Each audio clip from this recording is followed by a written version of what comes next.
اور تیسری بات کہ کب تو اسلام کہنا چاہیے.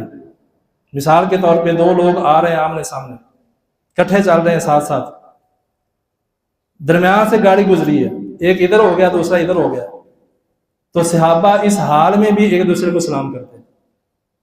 فَإِنْ حَالَتْ بَيْنَهُمَا شَجَرَةٌ أَوْ حَجَرٌ أَوْ جِدَارٌ، درمیان میں اگر کوئی درخت آ جاتا، کوئی پتھر آ جاتا، کوئی دیوار آ جاتی، ایک ادھر سے گزرتا دوسرا ادھر سے گزرتا، تو گزرنے کے بعد جب ساتھ ملتے پھر کہتے ہیں السلام علیکم.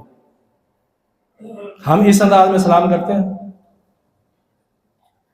تو ہمیں بھی یہ عادت بنانی چاہیے، اگر دو لوگ اکٹھے چل رہے ہیں بیچ میں سے کوئی گزرا ہے پھر سلام کہیں، گھر میں داخل ہوئے پھر سلام کہیں.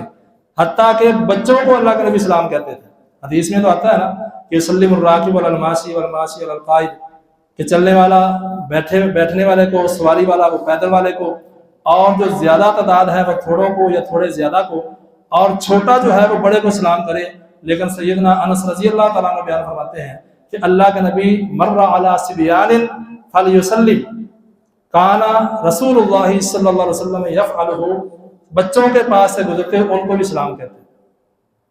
اور دوسری حدیث کے الفاظ کیا ہیں کہ عورتوں کے پاس سے گزرتے ان کو بھی سلام کہتے ہیں. تو ہمارے معاشرے کے اندر سلام کا جو رواج ہے وہ زیادہ سے زیادہ اپنے تعلق کی حد تک ہے. یہ میری مسجد میں آتا ہے صرف سلام کرو، یہ اس مسجد کا ہم سلام نہیں کریں گے. عجیب طرح کے فتوے ہم لگا دیتے ہیں، یہ مشرک ہے، یہ بدعتی ہے، یہ جناب فلاں گستاخ ہے، اس کو سلام نہیں کرنا چاہیے. یہ کہاں پہ لکھا ہوا ہے نہیں کرنا چاہیے؟ حدیث کے الفاظ کیا ہیں؟ سیدنا عبداللہ بن عمر بن عاص رضی اللہ تعالیٰ عنہ وہ بیان کرتے ہیں کہ اللہ کے نبی کے پاس ایک بندہ آیا، سأل رجلا رسول اللہ صلی اللہ علیہ وسلم، ایک بندہ آیا اور سوال کیا اللہ کے نبی سے، ای الاسلام خیر، اسلام کی بہترین بات کیا ہے؟ تو اللہ کے نبی نے کیا فرمایا؟ تطعم الطعام وتقرأ السلام علی من عرفت ومن لم تعرف، کہ تو دوسرے کو کھانا کھلا اور ہر ایک کو سلام کر، چاہے تو کسی کو جانتا ہے یا نہیں جانتا.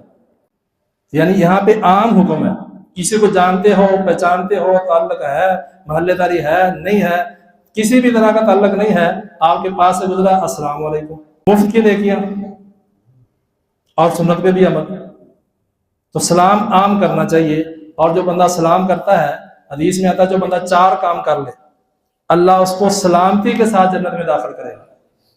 4 کام کون کون سے؟ پہلی بات، یا ایھا الناس افشوا السلام، اے لوگوں آپس میں سلام کو عام کرو.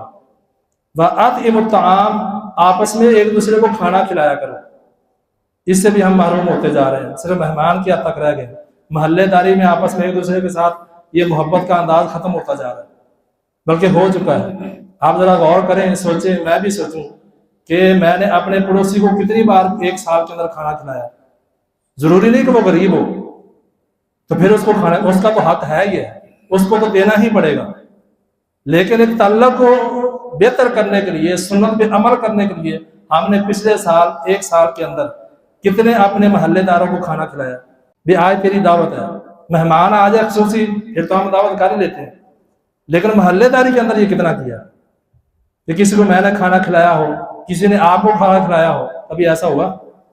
اس سنت کو ہم بھول بیٹھے ہیں اور ہمیں پتہ نہیں اس چیز کا. وَأَطْعِمُوا الطَّعَامَ، ایک دوسرے کو کھانا کھلایا کرو. یہاں پہ عام حکم ہے، نہ کہ صرف غرباء کے لیے. آپس میں بھی تو تعلق رکھنا ہے، آپس میں بھی محبت رکھنی ہے. اور محبت کا بہترین ذریعہ کیا ہے؟ سلام.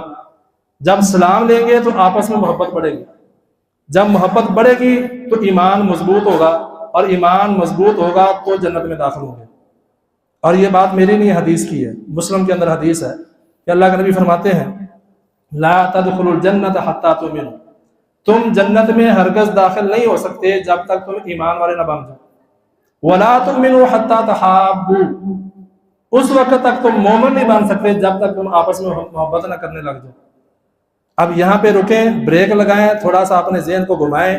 میری آپس میں رشتہ داروں کے ساتھ، محلے کے داروں کے ساتھ کتنی ہمدردی ہے، کتنی خیر خواہی ہے، میری ان سے کتنی محبت ہے. ہماری تو نفرتیں ختم نہیں ہوتی، ہماری تو عداوتیں اور بغض ہی ختم نہیں ہوتے. مسجدوں میں بیٹھے ہوتے ہیں، نمازیں پڑھ رہے ہوتے ہیں، مسئلے باز ہوا ماشاء اللہ ماشاء اللہ، ایک دوسرے کے جڑیں کاٹ رہے ہوتے ہیں. جہاں رشتہ نہیں کرنا، یہ بندہ اچھا نہیں ہے، یہ فلاں ہے، اس کے ساتھ بزنس نہیں کرنا، یہ بندہ دھوکے باز ہے، یہ فراڈیا ہے، عجیب طرح کی باتیں جن کا کوئی تعلق نہیں بنتا۔